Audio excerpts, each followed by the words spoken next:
That was then, this is now. So a week later, they appointed a brand new judiciary who have come out with a decision that the first one should have made. Our man Chris Jones, Times Online and rugbypass.com, was outside. If you're English rugby headquarters waiting for this decision. We spoke to him early this morning, began by asking him, mate, how long were you waiting outside to hear? Only just about 13 hours. I probably could have flown to Thailand in that period. It is just ridiculous to take that amount of time. When you read the decision of this panel, says that it was always an illegal tackle, yes, and that the original disciplinary panel, the three Aussies, failed to notice that he hadn't wrapped his arm in the tackle, and they say that point did not feature in the original decision.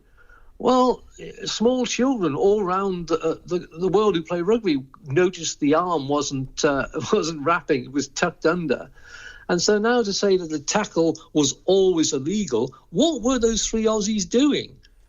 Well, this is the big question, isn't it, now? And also the suspicion that World Rugby's directive to the new panel was to overturn that decision. Was that always the case, do you think, that this was always going to end up in a ban for Owen Farrell?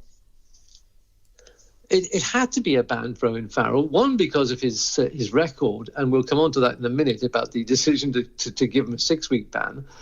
But to say that, that they got it fundamentally wrong is just such a slap in the face for those three guys who obviously went into that meeting, I assumed, to make the right decision. But their discussion must have been either they were taken down a road they didn't want to go to and forgot what they were talking about, or they just got it so basically wrong, as suggested by this very damning statement about the original disciplinary committee, that they will never stand again, will they? Those three will never be called up to judge anything, not even at your local fair when they put out which is the best bowl of flowers. Chris Jones is with us, Times Online, rugbypass.com. Look, it is ridiculous and it's farcical. They finally reached the decision that we all had reached the moment that Farrell actually hit Basham without his arms. We said at the time, Chris, there were no arms in the tackle. A couple of things here. Is the ban long enough for him given previous form? Well, probably not, no, because he's got 6 weeks. And because of his good character, and he was really sorry for all of this, it was downgraded to 4 games. Normally it's 6, you get down to 3, and that's what we probably expect Billy Vanapola to get, who was also waiting all these hours before his hearing could start. So he's probably taken a pillow and some blankets for his hearing. We won't get that decision until tomorrow. But, there could have been an argument for 10 weeks. Yeah, but then they would have said you were down to 50%. Give you 50% for anything. But quite honestly, the 4 games actually do mean something, because although they allowed them to count the Ireland game, which he was stood down from last weekend, he will miss the Fiji game on Saturday. But crucially, the only 2 games that England will have any problems with in the World Cup are the first 2, and he misses those 2 against Argentina on the 9th of September, the critical one, and against Japan on the 17th of September, which it looked like an easy match for England until they started playing these warm-up games. And now, quite honestly, if you're Japan, you're thinking, we can get ourselves into form now. We're playing England.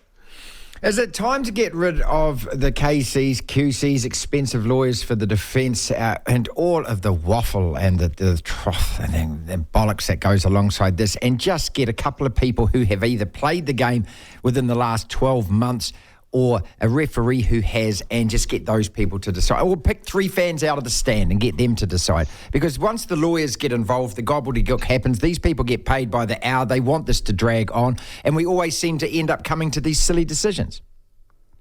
Absolutely. And for the RFU, who haven't got a lot of money, this is a massive bill now. To be told that the original decision was manifestly wrong. How much of a slap is that? Look, the system is broken. They've tried to fix it, and they've made it so difficult now to actually bring common sense into the equation now, because these are professionals. We're talking about their livelihood, and the implications for all of that. So therefore, they take their briefs in with them, and this having everybody said that Richard Smith last week was brilliant at getting him off. They're now going to be saying, obviously, he's bloody useless because he didn't get him off in the end. He's copped for a 4-match ban. So even having a sort of a King's Counsel doesn't always get you there when the original decision is proved to be manifestly wrong. Those are two words that David Croft and the rest of the Aussies who sat in judgment are going to have to live with. Well, do they ever get another chance back on this panel? How can they? Well, as I say, they might get a sort of local sort of fair in Kempsey or somewhere. They might actually be invited to come along and choose which is the best pork pie. Yes, who won the egg and spoon race? You wouldn't have near a rugby. What sort of CV does that look like now? Yeah, we were on the panel that found Owen Farrell not guilty, while the rest of the world said he was guilty. But no, we found him not guilty, but it was manifestly wrong. Chris, finally, how much of this reversal do you think has come with the outside noise, the pressure, and the overwhelming reaction of people to that initial not guilty verdict? Massive. It's been massive because, it allowed everybody to point to the way that Tier 2 countries are hammered when it comes to disciplinary situations. Moala getting that initial 10 game down to 5, thank goodness.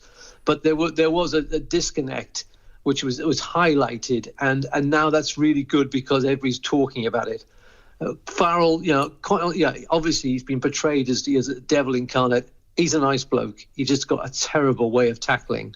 And, he's been hammered, his family's been hammered, and now, as the captain of England, he's going to have to sit back for the next 3 games and watch other people play. And it leaves the team that is in desperate need of some direction rudderless again, because the one guy they all look to, and this is probably one of the weaknesses about England, is they look to Farrell for everything.